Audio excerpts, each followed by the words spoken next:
Aussie dollar daily forecast January 23rd, fxempire.com. The Australian dollar pair rose on Friday and even broke above the 104 level that we have been watching for a couple of weeks.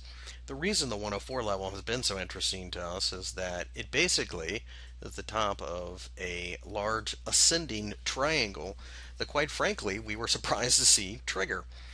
But having said that, it has, and you can see that the Friday candle did close at the very top of the range, which is a very bullish sign as well. And it appears that just above where we're at is the last vestiges of support, 105. But having said that, you can see that it was blown through a couple times, so it's probably minor at best. On a break above the highs for Friday, it's a very bullish sign, and we would have to take a measurement of the triangle to project where we think things could go.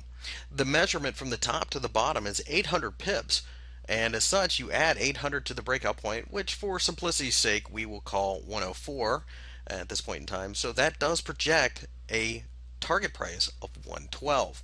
Granted, it won't happen in one shot, but that could give us the potential to hold on to this trade for quite some time. 800 pip trades don't come around every day, but these triangles do tend to be very technically accurate if you are willing to wait out the trade.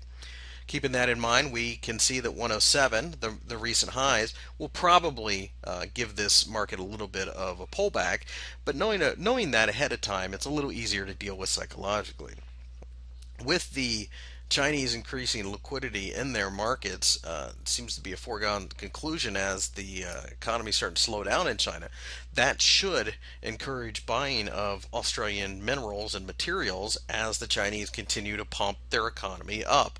This has been the way for several years, and this should be a driver of the Aussie dollar going forward. Add to that the fact that there is now anticipation of QE3 out of the Fed in the United States, perhaps this summer.